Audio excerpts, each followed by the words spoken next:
వీటెన్ news కి స్వాగతం. Bulletin ముందుగా హెడ్లైన్స్ చూద్దాం. తాడేపల్లిలోని పార్టీ కేంద్ర కార్యాలయంలో YSRCP state legal cell president Manohar Reddy press meet. ఉమ్మడి రాష్ట్రంలో వర్గీకరణ చేసి చూపించిన ఘనత చంద్రబాబుకే దక్కుతుంది. ఎమ్మెల్యే ఆనందబాబు నక్కా. ఇందిరమ్మ రాజ్యం అంటే ఇన్ని రకాల మోసాల BJP MLA Payal Shankar.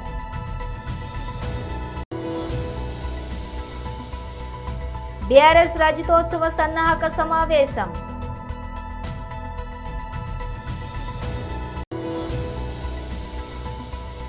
Betting app కేసుపై విజయ్ దేవరకొండ టీం వివరణ. ఇక డీటెయిల్స్ చూస్తే తాడేపల్లిలోని పార్టీ కేంద్ర కార్యాలయంలో YSRCP state legal cell president Manohar Reddy press meet నిర్వహించారు. ప్రభుత్వ ఆధ్వర్యంలోనే ఈ మద్యం వ్యాపారాన్ని నిర్వహించడం ఇవన్నీ గత ప్రభుత్వ పాలసీలో భాగంగా జరిగింది. ఇదంతా పారదర్శకంగా జరిగితే దీన్ని పైన ఎట్లో అట్లా ఒక కేసు పెట్టాలా, అందరినీ ఇరికించాలా, ఈ కేసు ద్వారా వేధించాలా అని చెప్పి వాళ్ళు ప్రయత్నం చేస్తున్నారు. 2014-19లో వాళ్ళు జరిపిన మద్యం అక్రమ అమ్మకాల పైన తర్వాత 70% బ్రాండ్స్ 70% దాదాపు 70% బ్రాండ్లను వాళ్ళు సెలెక్టివ్గా 4 కంపెనీలకు ఇవ్వడము, తర్వాత ప్రభుత్వానికి ఆదాయాన్ని తగ్గించడం, వీటిపైన 23లో కేసు నమోదు చేయడం జరిగింది గత ప్రభుత్వంలో. తర్వాత ప్రభుత్వం మారిన తర్వాత ఆ ఎఫ్ఐఆర్ను మూలబెట్టేసిన పరిస్థితి అదే సిఐడికి ఉంది. ఇవాళ ఈ ప్రభుత్వం అధికారంలోకి వచ్చిన తర్వాత ఇది మరో విధంగా ఇది చేస్తున్నారు. దీంట్లో చాలా చిత్ర విచిత్రాలు ఉన్నాయి. ఈ ఎఫ్ఐఆర్ కట్టడంలోనే కంప్లైనెంట్ ఎవరికి తెలియదు, ముక్కు మొహం తెలియని వ్యక్తి అంటే వై వెంకటేశ్వరరావు శ్రీనివాస్ అనే అతను ఒక కంప్లైంట్ ఇస్తాడు. ఇప్పుడు 9/9/2024లో అది కూడా ఆ కంప్లైంట్ జనరల్గా పోలీస్ స్టేషన్లో వేయాలా, వాళ్ళు తీసుకోకపోతే సిఐ, డిఎస్పి, ఎస్పీ, డీజీపీ ఇవన్నీ ఉంటాయి. కానీ ఆయన ప్రిన్సిపల్ సెక్రటరీ రెవెన్యూ ఎక్సైజ్ డిపార్ట్మెంట్లకి ఓ లెటర్ రాస్తాడు. ఆ లెటర్లో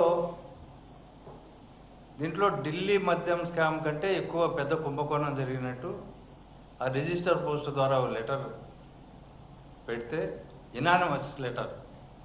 అతను ఏం చేస్తున్నాడు, అతని వృత్తి కానీ, అతనికి ఈ డిస్టిలరీతో కానీ లేకపోతే ఈ వ్యాపారంతో కానీ ఎలాంటి సంబంధాలు ఉన్నాయి, అతనికి ఎట్లా ఈ విషయాలు తెలుసు, ఇవన్నీ ఏం లేవు.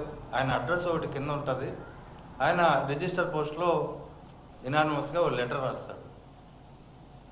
ఆ లెటర్ను బేస్ చేసుకొని 9వ తేదీ పంపిస్తే గవర్నమెంట్ మేము ఆ రోజే రిలీజ్ చేస్తారు. 9వ తారీఖే 9/9/2024లో ఏది ఏపీబీఎస్సీఎల్లో ఇంటర్నల్ ఎంక్వైరీ జరపండి అని చెప్పి ఆ ఇంటర్నల్ ఎంక్వైరీకి ఒక టీం ఏర్పాటు చేసి వాళ్ళు 9 రోజుల కాల వ్యవధిలోనే ఆడిట్ను పరిశీలించకుండా, తర్వాత విజిలెన్స్ వాళ్ళను లేకపోతే నిష్ణాతులైన వాళ్ళను, ఆ సంస్థలో పనిచేసే ఉద్యోగులను, ఫైల్ ప్రాసెస్ ఎలా జరిగింది అనేది ఇవన్నీ ప్రశ్నించకుండా 9 రోజుల్లోనే నేరం జరిగిపోయిందని చెప్పి ఓ నిర్ధారణకు వచ్చి ముఖేష్ కుమార్ మీనా ప్రిన్సిపల్ సెక్రటరీ.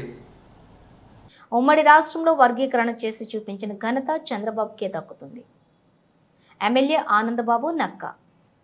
అణగారిన వర్గాలు అనుభవిస్తున్నటువంటి కష్టాల నుంచి బయటికి తీసుకురావడానికి మొట్టమొదటిగా స్వాతంత్రం తర్వాత 54 ఏళ్ల తర్వాత మళ్ళీ పునాది వేసి వాళ్ళకి అండగా నిలబడ్డటువంటి నాయకుడు నారా చంద్రబాబు నాయుడు గారు అని చెప్పడానికి నేను ఎంతో సంతోషిస్తున్నాను అధ్యక్ష. ఎందుకంటే ఆ రోజున అందులో ఆ 25 జీవోల్లో ఒక జీవోగా వచ్చిందే ఎస్సీ ఎస్టీ కమిషన్ అధ్యక్ష. ఆంధ్రప్రదేశ్ రాష్ట్రంలో, ఉమ్మడి ఆంధ్రప్రదేశ్ రాష్ట్రంలో దళితుల మీద జరుగుతున్నటువంటి దమనకాండలు, అకృత్యాలు, హత్యలు, అత్యాచారాలన్నీ కూడా నిరోధించడానికి వారికి బాసటగా నిలబడటానికి ఎస్సీ ఎస్టీ కమిషన్ని మొట్టమొదటిగా నేషనల్ లెవెల్లో ఎస్సీ కమిషన్ ఎస్టీ కమిషన్ ఉంది. రాష్ట్రాల్లో మొట్టమొదటిసారిగా ఆంధ్రప్రదేశ్ రాష్ట్రంలో చంద్రబాబు నాయుడు గారి నాయకత్వంలోనే మొట్టమొదటి ఎస్సీ ఎస్టీ కమిషన్ వచ్చిందని చెప్పడానికి కూడా ఈరోజు సంతోషిస్తున్నాం అధ్యక్ష. ఆ తర్వాత చంద్రబాబు నాయుడు గారు రాష్ట్రంలో ఎస్సీ ఎస్టీ కమిషన్ తీసుకొచ్చినాక అనేక రాష్ట్రాల ఆదర్శంగా తీసుకొని ఎస్సీ ఎస్టీ కమిషన్ ఏర్పాటు చేశారు అధ్యక్ష. అయితే మరి ఆ రోజు చేసినటువంటి ఈ దళితులకి సంబంధించి ముఖ్యంగా క్లాసిఫికేషన్ అంశం అధ్యక్ష, ఈరోజు వచ్చినటువంటి సభలో వచ్చినటువంటి అంశం అధ్యక్ష, ఉపకులాల వర్గీకరణ షెడ్యూల్ కులాల్లో ఇది కూడా మొట్టమొదటి నుంచి ఉన్న అంశమే అధ్యక్ష. 1996లో ఆ రోజున మాదిగ సోదరులు ఉద్యమం రావటం, 96లో మరి కమిషన్ రామచంద్రరావు కమిషన్ ఆ రోజు చంద్రబాబు నాయుడు గారు ఏర్పాటు చేసి వర్గీకరణకు అనుకూలంగా నిర్ణయం తీసుకుంటే ఆ తదుపరి 2004లో 2000 సంవత్సరం నుంచి 2004 వరకు వర్గీకరణ ఈ రాష్ట్రంలో అమలైంది. ఉమ్మడి రాష్ట్రంలో 2004లో న్యాయపరమైన అంశాలు అడ్డు రావడం వల్ల వర్గీకరణ ఆగిపోయిన సంగతి అందరికీ తెలుసు అధ్యక్ష. ఇవాళ తెలుగుదేశం పార్టీకి కానీ ఈ రోజు కూటమి ప్రభుత్వానికి కానీ, తెలుగుదేశం పార్టీకి అయితే వర్గీకరణకి మొట్టమొదటి నుంచి అనుకూలంగా ఉన్నటువంటి పార్టీ తెలుగుదేశం పార్టీ అధ్యక్ష. కాబట్టి మేమందరం కూడా తెలుగుదేశం పార్టీ మేనిఫెస్టో ప్రకారం 2004లో తెలుగుదేశం పార్టీ మేనిఫెస్టోలో పెట్టిన అంశం వర్గీకరణ అంశం అనేది, ఆ మేనిఫెస్టో ప్రకారం ఎన్నికల్లో పోయి ప్రజల తీర్పు కూడా పొందాము. ఆ రాష్ట్రంలో ఈ రాష్ట్రంలో అప్పటి వరకు 5 ఏళ్ల అధికారంలో ఉన్నటువంటి జగన్మోహన్ రెడ్డి దళితుల్ని మాలా లేదు మాదిగా లేదు ఇతర ఉపకులాలన్నింటినీ కూడా ఏ విధంగా ఓట్లు వేసుకొని మోసగిచ్చి వారిని ఏ విధంగా అణగదొక్కాడో చూసినటువంటి ప్రజానీకం అన్నింటినీ ఆలోచన చేసి మరి చంద్రబాబు నాయుడు గారి నాయకత్వంలో కూటమి ప్రభుత్వానికి బ్రహ్మాండమైన మెజార్టీలు ఇచ్చి అప్పటి వరకు అధికారంలో ఉన్నటువంటి జగన్మోహన్ రెడ్డి అసలు ప్రజా జీవితానికి లెజిస్లేచర్ వ్యవస్థలోనే పనికిరాడని చెప్పి ప్రతిపక్ష హోదా కూడా ఇవ్వకుండా పంపించినటువంటి పరిస్థితులు మేము చూసాం అధ్యక్ష. దానిలో భాగంగానే ఈరోజు మరి అధికారంలోకి వచ్చినాక ఏకసభ్య కమిషన్ ఏదైతే వర్గీకరణ కట్టుబడి ఉన్నామని చెప్పి ఎన్నికల మేనిఫెస్టోలో మేము పెట్టామో దానికి అనుగుణంగా ఏకసభ్య కమిషన్ రాజీవ్ రంజన్ మిశ్రా గారి ఆధ్వర్యంలో ఏకసభ్య కమిషన్ వేయటం, ఆ కమిషన్ రిపోర్టు 100 రోజుల్లోనే సబ్మిట్ చేయటం, దాని మీద మంత్రివర్గ ఉపసంఘం వేసి ఆ ఉపసంఘం రిపోర్టు కూడా సబ్మిట్ చేసినాక కేబినెట్ ఆమోదం చేసి ఈరోజు దీని మీద చర్చ. ఈ రోజు అసెంబ్లీలో ప్రవేశపెట్టిన బడ్జెట్లో సగానికి పైన కేంద్ర ప్రభుత్వ పథకాల ద్వారా వచ్చే నిధులే ఉన్నాయి. ఇక కాంగ్రెస్ ప్రభుత్వం తెలంగాణ ప్రజలకు ఈ బడ్జెట్లో చేసింది ఏంటి? కాంగ్రెస్ పార్టీ ఎన్నికలప్పుడు చెప్పిన మాటలకి బడ్జెట్లో కేటాయించిన నిధులకి పొంతన లేదు. సమాజంలోని వివిధ సామాజిక వర్గాలకు కేటాయించిన నిధులలో పేపర్ పైన పెట్టినవి కొండంతా, కానీ నిజంగా వారికి ఖర్చు చేసినవి సున్నా.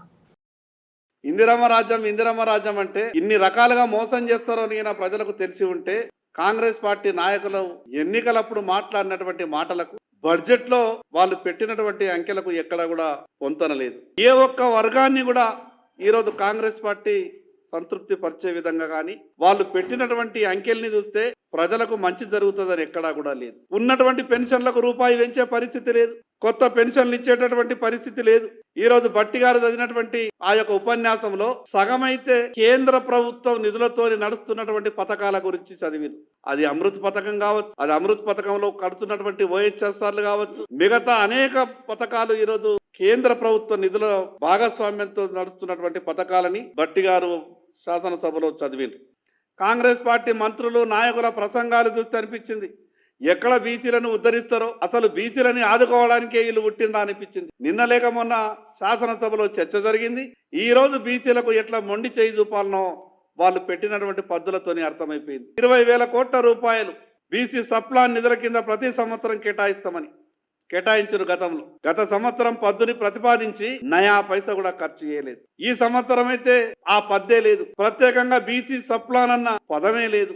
గతంలో 1,000 కోట్ల రూపాయలు కేటాయించారు పంటల బీమా కొరకని, కానీ నయా పైసా ఖర్చు చేయలేదు. ఈ సంవత్సరం అయితే పంటల బీమా ఊసే లేదు. 50% మంది రైతులకు రుణమాఫీ కాలేదని రోడ్ల మీదకి వచ్చి ధర్నాలు చేస్తున్నారు, రాస్తారోకోలు చేస్తున్నారు. ఈ బడ్జెట్ లోనైనా ఏమన్నా కేటాయింపులు సరిగా చేసి రైతులకు రుణమాఫీ చేస్తారేమని ఈ రాష్ట్ర రైతులంతా కూడా ఆశపడ్డారు. నిరుద్యోగ భృతి అన్నారు, 6 గ్యారంటీల పథకం, ఇందిరమ్మ ఇండ్లు 9,148 కోట్లు గతంలో కేటాయింపులు చేస్తే నయా పైసా కూడా ఒక ఇల్లు ఖర్చు కాలేదు. ఈ సంవత్సరం ఇంకా మొదలే కాలేదు, మళ్ళా 3,500 ఇండ్లు అన్నారు. అంటే క్యారీ ఫార్వర్డ్ చేస్తే ఆ 3,500 ఈ 3,500 అంటే 7,000 ఇండ్లు మీరు ఒక్కొక్క నియోజకవర్గానికి ఇవ్వాలా. 5 లక్షల రూపాయలు ఉన్నటువంటి ఆ రాజీవ్ ఆరోగ్యశ్రీని 10 లక్షలకు పెంచుతున్నామని చెప్పారు. భారతీయ జనతా పార్టీ పక్షాన ఈ ప్రభుత్వంలో ఉన్నటువంటి ప్రతి ఒక్క మంత్రికి నేను సవాల్ చేస్తా ఉన్నా. 5 లక్షల నుండి మీరు 10 లక్షలు పెంచినామని చెప్తున్నారు కదా రాజీవ్ ఆరోగ్యశ్రీ. ఏ ప్రైవేట్ ఆసుపత్రిలోనైనా ఈ రాష్ట్రంలో ఏ ఒక్క పేషెంట్ అయినా 10 లక్షల రూపాయల ట్రీట్మెంట్ తీసుకుంటే వాళ్ళు నిరూపించాలి. ఈరోజు రాజీవ్ ఆరోగ్యశ్రీ కార్డుని పట్టుకొని పోతే ప్రైవేట్ ఆసుపత్రులలో ఆసుపత్రి యాజమాన్యం లోనికి రానిస్తలేదు. చదువుకున్నటువంటి పిల్లలకు ఫీజు రియంబర్స్మెంట్ చేయని కారణంగా కాలేజీ యాజమాన్యాలు విద్యార్థులకు సర్టిఫికెట్లు తిరిగి ఇస్తలేరు. ఆ విద్యార్థుల తల్లిదండ్రులు కాలేజీల గేట్ల ముందుంది వాళ్ళు ఈరోజు రోధిస్తున్నటువంటి తీరు చూస్తే ఈ ప్రభుత్వానికి శాపం తలగక మానదు. ప్రపంచంలోనే గొప్ప నగరంగా హైదరాబాద్ని తీర్చిదిద్దుతున్నామని చెప్తారు. ఎక్కడ పోయినాయి రూపాయి కేటాయింపులు లేకుండా హైడ్రా కానీ ఓఆర్ కానీ ఓల్డ్ సిటీ మెట్రో కానీ మిగతా ఈ బడ్జెట్లో కేటాయింపులు ఎందుకు చేయలేదో ఈరోజు ప్రభుత్వం సమాధానం చెప్పాల్సినటువంటి అవసరం ఉంది. ఎన్నికల్లో ఇచ్చినటువంటి ప్రతి ఒక్క హామీని ఈ ప్రభుత్వం నెరవేర్చేదాకా భారతీయ జనతా పార్టీ ఈ ప్రభుత్వం మీద బీఆర్ఎస్ రజతోత్సవ సన్నాహక సమావేశం నిర్వహించారు. మన చరిత్ర సుదీర్ఘమైన చరిత్ర. ఈ దేశంలో చాలా కాలం దశాబ్దాల పాటు తెలుగు వాళ్ళను మద్రాసీలు అని పిలిచేది. కానీ దాన్ని మార్చిన నాయకుడు ఆనాడు ఒక పార్టీ పెట్టి తెలుగు వాళ్ళు కూడా భారతదేశంలో ఉన్నారు అని చెప్పిన నాయకుడు అన్న నందమూరి తారక రామారావు గారు. ఆ తర్వాత ఈ దేశంలో తెలంగాణ కంటూ ప్రత్యేకమైన అస్తిత్వం ఉన్నది, ఇక్కడ ఈ దేశంలో తెలంగాణ అనే పౌరుషాల గడ్డ ఉన్నది అని ఎలుగెత్తి చాటిన నాయకుడు మన నాయకుడు గౌరవనీయులు పెద్దలు కేసీఆర్ గారు అన్న మాట నేను గుర్తు చేస్తా ఉన్నా. నేను ఎన్టీఆర్ గారి పేరు ఎందుకు తీసుకున్నానంటే దానికి ఒక ప్రత్యేకమైన సందర్భం ఉంది. ఈ 76 ఏళ్ల భారతదేశ స్వాతంత్రానంతర రాజకీయ చరిత్ర చూస్తే 2 పార్టీలు తెలుగు గడ్డ నుంచి పుట్టిన పార్టీలు విజయవంతంగా 25 ఏళ్ల పైచిలకు ప్రస్థానాన్ని కొనసాగించిన పార్టీలు 2. ఒకటి అన్నగారు పెట్టిన పార్టీ తెలుగుదేశం. సరే ఇవాళ అటుపక్కకి వెళ్ళిపోయింది, అక్కడే ఉంది. కానీ ఇక్కడ మళ్ళీ 2వ పార్టీ మన నాయకుడు ఎగిరేసిన గులాబీ జెండా నుంచి తెలంగాణ వారి గుండెల్లోంచి పుట్టిన పార్టీ మన పార్టీ బీఆర్ఎస్ పార్టీ. ఆనాడు ఇవాళ చాలా మంది చాలా మాట్లాడొచ్చు. జగదీష్ అన్న చెప్పినట్టు ఇలా ఎవడు పడితే వాడు భూమికి 3 ఫీట్లు ఉన్నోడు కూడా చాలా మాట్లాడుతున్నాడు అసెంబ్లీలో. భూమికి 3 ఫీట్లు కూడా లేడు కానీ మరుగుజ్జు వాడు కూడా మాట్లాడుతున్నాడు. మరుగుజ్జు అంటే నేను మరుగుజ్జులను అవమానిస్తలేను, రాజకీయ పిగ్మీ అంటున్నా. కేసీఆర్ మోకాలెత్తు కూడా సరిపోనోడు కూడా ఇవాళ ఓహో ఆహా అని చెప్పి గర్జిస్తా ఉన్నాడు. టైం ఎట్లొచ్చిందంటే గ్రామ సింహాలు కూడా సింహాల్లాగా ఎగురుతున్నాయి, వానపాములు కూడా నాగుపాములై బుసగొడుతున్నట్టు పోజులు కొడుతున్నాయి. అట్లాంటి పరిస్థితి వచ్చింది. కానీ ఒక్కసారి వెనకకి తిరిగి తొంగి చూస్తే 2001లో ఒక్కసారి మీకు అర్థం కావడానికి క్లుప్తంగా చెప్పే ప్రయత్నం చేస్తాను నేను.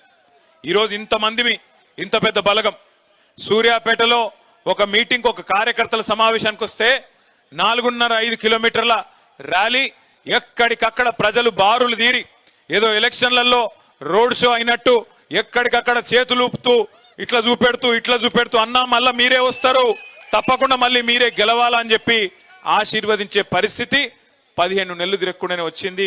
ఇంత పెద్ద సైన్యం ఇవాళ మనకు తయారైంది. కానీ 2001లో ఏంటిది పరిస్థితి? ఆనాడు కేసీఆర్ గారు పార్టీ పెట్టినప్పుడు ఏమున్నది కేసీఆర్ గారికి? ఆనాడు కేసీఆర్ గారు ఆయన వయస్సు 46-47 ఏళ్ల వయస్సు. పార్టీ పెట్టినప్పుడు ఒక రాజకీయ పార్టీ పెట్టాలంటే నిజంగా చెప్పాలంటే దుస్సాహసం.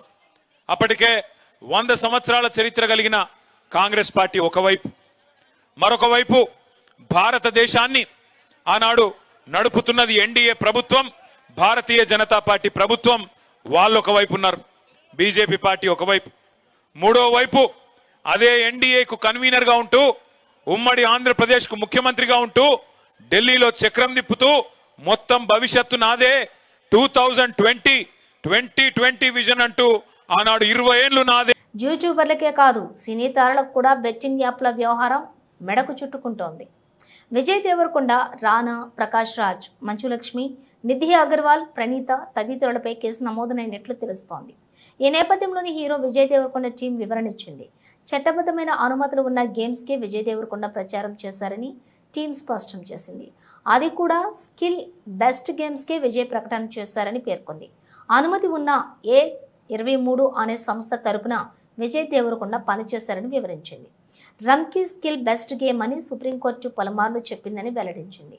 A23 సంస్థతో విజయ్ దేవరకొండ ఒప్పందం గత సంవత్సరమే ముగిసిందని స్పష్టం చేసింది. ప్రస్తుతం A23 సంస్థతో విజయ్ దేవరకొండకు ఎలాంటి సంబంధం లేదని తెలిపింది. తెలంగాణ విద్యార్థి పరిషత్ బిక్నూర్ శాఖ ఆధ్వర్యంలో MUOకి వినతి పత్రం అందజేయడం జరిగింది. ఈ సందర్భంగా TGVP కామారెడ్డి జిల్లా అధ్యక్షులు గంధం సంజయ్ మాట్లాడుతూ రేపటి నుంచి ప్రారంభమయ్యే 10వ తరగతి పరీక్షల గురించి బిక్నూర్ మండల కేంద్రంలో 4 సెంటర్లు ఉన్నాయి. ఇందులో ముఖ్యంగా 642 మంది విద్యార్థులు 10వ తరగతి పరీక్షలు రాస్తున్నారు. వారికి ఎటువంటి ఇబ్బందులు లేకుండా చూడాలని MUOని కోరటం జరిగింది. అలాగే మండల కేంద్రంలో ఉన్నటువంటి 4 సెంటర్లపై MUO గారు పూర్తిగా దృష్టి పెట్టాలని కోరటం జరిగింది. అలాగే ఏ ఒక్క సెంటర్లో కూడా మాస్ కాపీయింగ్ జరగకుండా ముఖ్యంగా పకడ్బందీగా అన్ని ఏర్పాట్లు చేయాలని డిమాండ్ చేయడం జరిగింది. పరీక్షలు ప్రారంభం అవుతా ఉన్నాయి కాబట్టి ఈరోజు MUO గారికి వినతి పత్రం అందజేయడం జరిగింది. దాంట్లో ముఖ్యంగా మెన్షన్ చేసింది ఏంటంటే విద్యార్థులకు ఎటువంటి ఇబ్బందికరంగా ఉండకుండా అన్ని వసతులు ఏర్పాటు చేయాలి. ఎందుకంటే చాలా దూరాల నుంచి ప్రయాణాలు చేసేటువంటి విద్యార్థులు ఉంటారు. వాటర్ ఫెసిలిటీస్ కావచ్చు, బాత్రూమ్స్ కావచ్చు, అవన్నింటినీ విద్యార్థులకు అనుకూలంగా ఉండే విధంగా విద్యార్థులు ఎటువంటి ప్రాబ్లమ్స్ ఫేస్ చేయొద్దని చెప్పేసి ఈరోజు MUO గారిని కోరుతూ MUO గారికి వినతి పత్రం ఇవ్వడం జరిగింది. అలాగే మన మండల కేంద్రంలో ఉన్నటువంటి 4 సెంటర్లలో ముఖ్యంగా 600కు పైగా విద్యార్థులు పరీక్ష రాస్తా ఉన్నారు రేపటి నుంచి. ఆ విద్యార్థులు 4 సెంటర్లలో విద్యార్థులు ఎగ్జామ్స్ రాస్తా ఉన్నారు. 2 మన బిక్నూర్ బాయ్స్ ఒకటి, గర్ల్స్ ఒకటి జంగంపల్లి, ఒకటి పెద్దమల్లారెడ్డి మన బిక్నూర్ మండల కేంద్రంలో. ముఖ్యంగా మాస్ కాపింగ్ ఎక్కడ ఇక్కడ ఉన్నటువంటి 4 సెంటర్లలో ఏ ఒక్క సెంటర్లో కూడా మాస్ కాపింగ్ జరగకుండా పకడ్బందీగా విద్యార్థులు పరీక్షలు రాయాలని చెప్పేసి ఈరోజు MUO గారికి వినతి పత్రం ఇవ్వడం జరిగింది. ఎందుకోసం అని అంటే ఇప్పటి విద్యార్థులే రేపటి భవిష్యత్తుకు పునాది. ఆ విషయాన్ని దృష్టిలో పెట్టుకొని టీచర్స్ కావచ్చు, ఈ ప్రైవేట్ విద్యా సంస్థలు కావచ్చు, వారికి ఈ మాస్ కాపింగ్ అనేది జరగకుండా చూడాలని చెప్పేసి MUO గారిని ముఖ్యంగా కోరడం జరుగుతూ ఉంది. గంధం సంజయ్, TGVP కామారెడ్డి జిల్లా అధ్యక్షులు. వైసీపీ సభ్యులు కొంతమంది దొంగల్లా సభకు వచ్చి సంతకాలు పెట్టి వెళ్తున్నారు. ప్రజాస్వామ్యంలో అది సమంజసం కాదు. దొంగల్లా వచ్చి సంతకాలు పెట్టాల్సిన అవసరం ఏంటి? మీరు ఎమ్మెల్యేలు దర్జాగా రండి, రిజిస్టర్లో సంతకాలు పెట్టి సభలో కనిపించడం లేదు. వైసీపీ సభ్యుల తీరు దురదృష్టకరం. రిజిస్టర్లో సంతకాలు చేసి సభలో కనిపించని 7 వైసీపీ ఎమ్మెల్యేలు వై బాలనాగిరెడ్డి, తాటిపర్తి చంద్రశేఖర్, రేగం మత్స్యలింగం, విరూపాక్షి, దాసరి సుధా, అమరనాథ్ రెడ్డి, విశ్వేశ్వర రాజులు మీకు ఓట్లేసిన ప్రజలకు ఇలా చేసి తలవంపులు తేవద్దని కోరుతున్నాం. ప్రతిపక్షానికి చెందిన గౌరవ సభ్యులు ప్రశ్నలు వేస్తున్నారు, రావట్లే. దాని మీద దాని కారణం ఏంటంటే వాళ్ళు ప్రశ్నలు వేయడం వల్ల మరొక 2 మెంబర్స్కి మాట్లాడే అవకాశం పోతుంది. అది సమంజసం కాదు ప్రజాస్వామ్యంలో. కానీ ప్రశ్నలు అడగడానికి సభలో ఉండటం లేదు. మీరు చూస్తూనే ఉన్నారు, ప్రశ్నలు వస్తున్నాయి, వాళ్ళు సభలోకి రావట్లేదు. ఈ కారణంగా సభలో ఎవరో ఒకరి ద్వారా మరో 2 ప్రశ్నలు అడిగే అవకాశం కోల్పోతున్నారు. ఇది చాలా దురదృష్టకరం. సభకు ఎన్నికైన గౌరవ సభ్యులు సగర్వంగా సభకు రావాలి. ప్రజలు ఎన్నుకున్నారు మిమ్మల్ని సభలోకి వెళ్ళి మా సమస్య మాట్లాడమని. సభకు రావాలి. ఎవరికీ కనిపించకుండా వచ్చి సభ్యులు హాజరు పట్టికలో సంతకాలు చేసి వెళ్ళిపోతున్నారని దొంగలలాగా వచ్చి. మీరు గౌరవ సభ్యులే, ప్రజలు ఎన్నుకున్నారు, మీరు ఎమ్మెల్యేస్. దొంగలలాగా వచ్చి సంతకాలు పెట్టవలసిన అవసరం ఇచ్చింది కర్మ. ఒకసారి ఎమ్మెల్యేగా గౌరవప్రదమైన దీంట్లో ఉండి హాజరు పట్టికలో సంతకం చేసి సభకు ఆ మొహం చాటేయడం వారికి గౌరవాన్ని తగ్గించిందే తప్ప పెంచదని చెప్పి నా తాలూకు అభిప్రాయం. వీరిలో ముఖ్యంగా నా దృష్టికి వచ్చింది వై బాలనాగిరెడ్డి గారు, తాటిపర్తి చంద్రశేఖర్ గారు, రేగం లింగం గారు, మత్స్యలింగం గారు, విరూపాక్ష గారు, మత్స్యరాస విశ్వేశ్వరరాజు గారు, ఆగిపాటి అమర్నాథ్ రెడ్డి గారు, దాసరి సుధ గారు. మనం గవర్నర్ ప్రసంగం ముగిసిన తర్వాత అంటే ఫిబ్రవరి 24వ తేదీ తర్వాత వేరు తేదీల్లో ఫిట్నెస్ రిజిస్టర్లో సంతకాలు పెట్టేట్టు నా దృష్టికి వచ్చింది. అంత దొంగచాటును వచ్చి ఒక దొంగల మాదిరిగా సంతకాలు పెట్టవలసిన అవసరం లేదు. కానీ వారు ఎవరు కూడా నాకు సభలో కనిపించలేదు. సంతకాలు ఉన్నాయి కానీ సభలో కనిపించారండి మీకు ఎవరికన్నా? నాకైతే కనిపించలేదు. ఇది ఎంతవరకు సమంజసం వారే నిర్ణయించుకోవాలి. మనల్ని ఎన్నుకున్న ప్రజలు మనం ఆదర్శంగా నిలవాలి తప్ప ప్రజలకి, మీకు ఓట్లేసిన ప్రజలకి తలవంపులు తెచ్చేలే ప్రవర్తించకూడదని చెప్పి నా అభిప్రాయం. ఈ సభ ముందు పెట్టాలని చెప్పి నేను ఈ 2 విషయాలు మీకు తెలియజేస్తున్నానండి. భార్య వేధింపులు భరించలేకపోతున్నానంటూ బెంగళూరుకు చెందిన సాఫ్ట్వేర్ ఇంజనీర్ శ్రీకాంత్ పోలీసులను ఆశ్రయించారు. నిత్యం దూషించడం, డబ్బుల కోసం డిమాండ్ చేయడంతో పాటు అడిగినంత ఇవ్వకుంటే ఆత్మహత్య చేసుకుంటానని బెదిరిస్తోందని ఆయన ఫిర్యాదులో పేర్కొన్నారు. అంతేకాదు తనతో కాపురం చేయాలంటే రోజుకు 5,000 ఇవ్వాలని అడుగుతోందని ఆవేదన వ్యక్తం చేశారు. వర్క్ ఫ్రం హోమ్ చేసుకోనివ్వడం లేదని, జూమ్ కాల్ మాట్లాడుతూ ఉంటే మధ్యలో వచ్చి డాన్స్ చేస్తోందని చెప్పారు. ఇవన్నీ భరించలేక విడాకులు కోరితే 45 లక్షలు ఇవ్వాలని డిమాండ్ చేస్తోందన్నారు. తమకు 2022లోనే వివాహం జరిగిందని తెలిపారు. కాగా శ్రీకాంత్ భార్య మాత్రం ఇవన్నీ తప్పుడు ఆరోపణలని కొట్టిపారేశారు. మరో పెళ్లి చేసుకోవడం కోసం తనపై నిందలు వేస్తున్నాడని, ఆడియోలు వీడియోలను ఎడిట్ చేసి వాటితో పోలీసులకు తప్పుడు ఫిర్యాదు చేశాడని ఆరోపించారు. బులెటిన్ ముగించే ముందు హెడ్లైన్స్ మరోసారి. తాడేపల్లిలోని పార్టీ కేంద్ర కార్యాలయంలో YSRCP state legal cell president Manohar Reddy press meet. ఉమ్మడి రాష్ట్రంలో వర్గీకరణ చేసి చూపించిన ఘనత చంద్రబాబుకే దక్కుతుంది.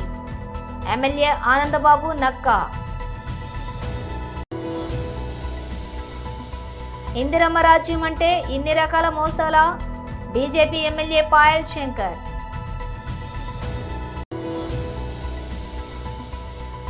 బీఆర్ఎస్ రజతోత్సవ సన్నాహక సమావేశం.